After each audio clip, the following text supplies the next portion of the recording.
Alright guys, TacticalRab back again today. Hope you're all doing well and enjoying your day so far, and the roster chaos continues after Washington seemingly stepping away from the CDL for 2022. Plenty to discuss there, but also Vanguard launches in certain regions tonight. The OpTic Dallas announcement is apparently closer than it has ever been. Very much intrigued to your thoughts in the comment section below. If you enjoyed the video, hitting the like button is the best thing you can do to help this channel reach more people. Please consider subscribing if you haven't already. Plenty, I'm sure, announcements to come over these coming days you guys do not want to miss. About that time it says, well, almost that time, says Scump, so I guess he's talking about, of course, the game launching, but also potentially the Dallas announcement, because we're expecting, like, look, Scump and Co, they want to play the kickoff tourneys with their team, as we're going to look at in these clips here in a couple of minutes' time, and they don't really want to do that without some sort of announcement coming into play, but it's kind of a question mark how exactly that might potentially happen. We'll dive into things in the coming minutes. Wanted to mention this also, firstly, from Joey Nubsy, the coach of Seattle for the last couple of years, had a difficult spot getting a coaching opportunity this time, so it seems like version 1 and Rokkr are deciding to bolster their already pretty impressive team over there and bringing Joey in as a team operations coordinator. So really happy for Joey to find a spot, because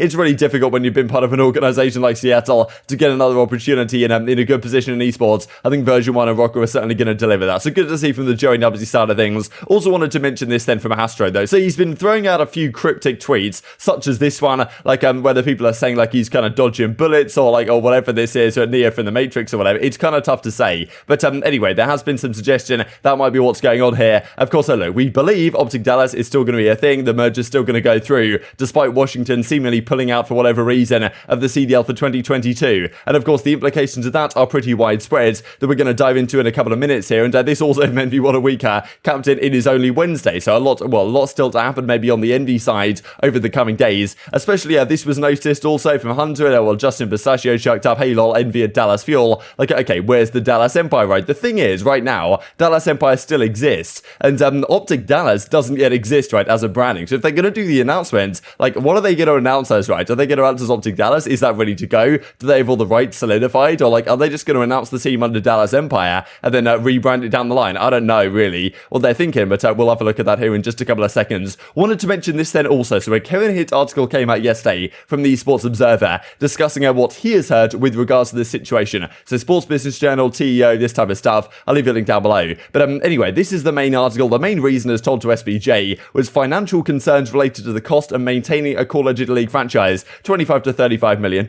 like facility personnel costs adding to that figure. This seems kind of strange to me, because Washington, I think according to maybe a Crone and Jacob Wolf article, were interested in getting involved pretty much when the CDL started, the Washington Esports Ventures group that also owns the Washington Justice. And obviously they were interested now for the last few months, and they were ready to do the deal. But for whatever reason it fell through. It seems somewhat strange that it was because they, didn't understand the costings, because like, I mean, they were involved for so long getting ready to go that all of a sudden the costings are an issue. Or like, surely you'd have been aware of that. So that feels kind of strange to me. But anyway, as it continues with NRG, who now owns the spot, of course, that is, well, formerly OpTic Chicago, that's not going to be a thing anymore. We'll need to look elsewhere to sell the spot. However, there are sources coming forward saying there's already another deal in the works, which could be announced early next week. So it seems like potentially there's another buyer for this NRG spot already coming into play. And we might have some sort of deal announced relatively early next week, which would be a big surprise if something happens that quickly. But they've got to have quick turnarounds at this point, right? There's not too long to go.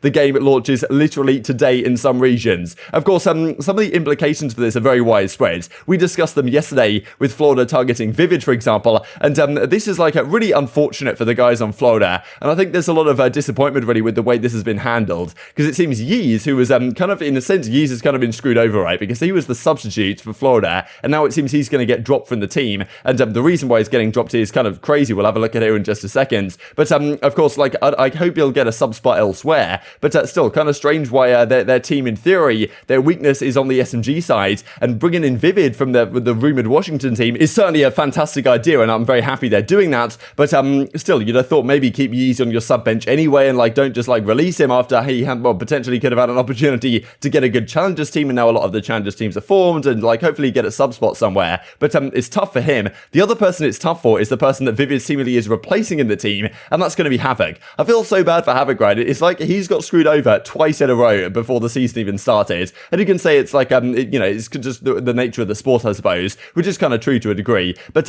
last year Havok was in the starting team for Florida, and then before the season even began he got dropped for Neptune, and then eventually in the middle of the season Slaps got benched, and then Havok came into the team. And this season again Havok was getting ready to go with this team of Skyz, Dave Paddy, Owakening apparently on the SMG, and then Havok. And I thought really that when the Vivid opportunity is there, like it's kind of a no-brainer to say, okay, Vivid, we'll put him on the SMG alongside Havok, and like let's just say, okay, we'll put Owakening back on the fakes, I don't know, and figure out what we're going to do with the ARs. But it seems like they're really committed to this idea that Owakening's going to be a great SMG, which maybe he will be, and then have Dave Paddy and Skyz both on the ARs, and then have Havok actually getting out of the team. So they're going with a similar philosophy. Effectively, Havok has been dropped here, it seems, for Vivid, and on the way to the, well, he says he's at the airport catching his flight to go and I guess see the team or whatever, or wherever he's going, and they phone him up and say, yeah, you've been dropped, mate, unlucky, you don't have to come out and see us. And just really tough, as he says, I'm not entirely sure what's next, prepared to give this year my all. So it seems like he's still, I think he's still on the Mutineers, maybe on their sub bench, but he's got to find a team of some sort or another, and Yeez, it seems, has been completely dropped, even though they could have just kept him on the bench. I don't know, like it just seems kind of strange, disappointing, but it seems Havok has been benched yet again before the season's even begun. So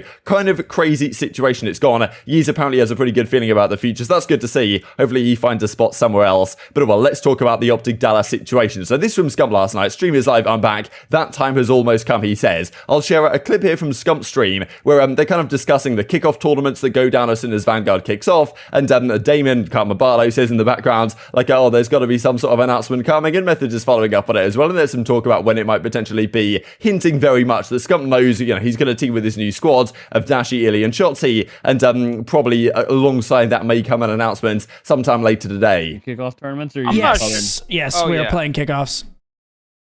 I'm not going to be in there. You're going to be playing them. I cannot say who I'm playing the kickoff with. But I am playing I am playing the kickoff. Intel. But we're going to find out tomorrow night anyway. Tomorrow night, 11 Central. Yes. Surely there's an announcement tomorrow then, right? Jesus Christ, Damon. You didn't have to say the elephant in the room. Surely there's an announcement tomorrow then, Jesus Christ, Damon. You didn't have to say the elephant in the room. Well, I mean, what are they going to do? Go I play mean, together? And then if I were to be a smart guy and understand when people start looking at Twitter and wake up, I'm thinking anywhere between 9 look at the Pacific smirk on Seth's face. Look at that what smirk. What do you mean? You guys are going further into it. I just said I know who I'm playing with tomorrow. That's all. Everybody go to No, of course, one of the big questions I have about this is, like, if they are going to announce, what do they announce as, right? The OpTic Dallas account, as we know it right now, is still owned by quote-unquote Mack, and there's no branding that's come through about this yet, right? We don't know what the situation is, why Washington had to pull out. Is it something to do with the NRG spot? And we kind of talked about some of the potential options yesterday as to why that might have been the case if they were forced to withdraw, as opposed to making the decision on their own back. But whatever the situation is, OpTic Dallas has not yet been confirmed. We've got no indication, like at least on the public side, that Envy are effectively acquiring OpTic and are going to make that merger happen. So, okay, what are they going to announce as? If the game comes out today and they are announcing, what do they do? Do they announce as the Dallas Empire, right? Do they say, okay, Scump is now a Dallas Empire player for the next, I don't know, couple of weeks before they get all the situation figured out behind the scenes? Obviously, this has dragged on a long time. The players don't want it dragging on any longer. I'm sure, like, Scump is thinking it's ridiculous if he has to play this game with Scump, you know, with Shotzi, Illy, and Dashi, but they can't talk about any of the announcements or whatever. Like, it might just be easier if you just say, okay, you guys are now Dallas Empire players for the next couple of weeks before Dallas Empire ceases to exist and it becomes OpTic Dallas. That's maybe what will happen. I don't really know, but I guess we'll have to see. The alternative, of course, is that OpTic Dallas comes out today and everything is announced and is absolute chaos on the timeline. There's been a lot going on lately anyway, especially coinciding with the game release and everything, because pretty much this time last year, when the game launched Cold War, like they also announced OpTic Chicago at a similar time. So I'm sure they kind of want to do that. Whether they can actually get everything done in time is it's obviously tough to say, but we'll have to see how it goes. Of course, lots of implications really for this DC spot collapsing, like as the flanks say, kind of just to break things down a little bit. NRG, of course, still the owner of that spot because OpTic Chicago no longer going to be a thing. OpTic's going to go elsewhere. Hex is going to go to the Dallas side, and they need to find a buyer. So what are they going to do, right? There's a couple of options, I suppose. Like, is Activision going to contractually require them to field the roster? That's where we were discussing Chicago Huntsman. Like, could they bring back that branding?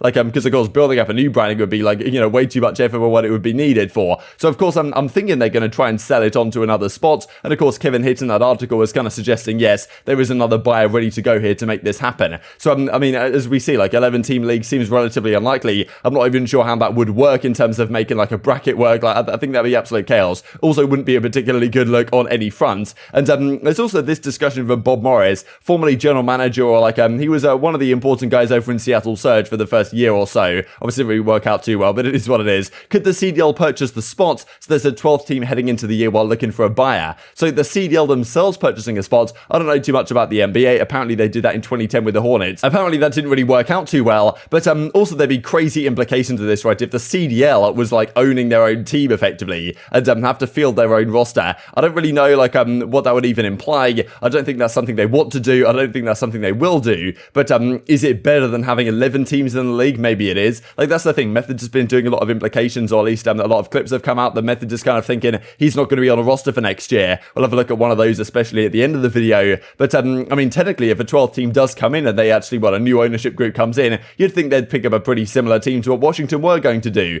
But it's still unclear why they had to pull out, if they decided to, or whether they were forced to. I don't know. We'll see over the coming days. Of course, another question mark is complexity. Of course, they're owned by like the Dallas Cowboys people or whatever. They're in a very similar boat, which means they probably want the Dallas spot, right? So it kind of seems strange that they would come in and get another spot. I think it wouldn't be it wouldn't really work. But certainly, Tim the Tatman has been indicating for quite a while that he wants the COD League spot, and Complexity are making some significant moves too. So maybe, but I kind of doubt it, to be honest. And just to finish off with a couple of things as well. Firstly, this from Sledgehammer Games made me feel kind of old. This 7 years ago, Advanced Warfare was released yesterday, which is incredible to think about. And one of the things that has been talked about, because Activision makes an insane amount of money off microtransactions. There was a tweet that came out, I think, from Charlie Intel. I'm not sure I actually have it saved up here. I might actually do somewhere. Yeah, it's actually this one. Activision Blizzard generated 1.2 billion in revenue for microtransactions during Q3 September, just July to September, across all their franchises, right? Not just COD and not just Warzone, but they're making so much cash. And if they could use some of that with something like this, right? Because back in the day, there was the OpTic exosuits, the Denial exosuits, this type of stuff in the game. If these were in the main game itself and in Warzone and all that type of stuff, like, the team's got a cut of the revenue, like, they'd be making their $25 million back without too much issue. It's, whether they can actually execute this is the big question mark. But yeah, definitely maybe reminisce a little bit on the good old days of Advanced Warfare, to be honest. But as Method says, better days ahead. Maybe it's full-time streaming for him. It remains to be seen. But so yeah, certainly a clip just to finish out the video that implied it. But very much intrigued to your thoughts on all this stuff in the comment section below.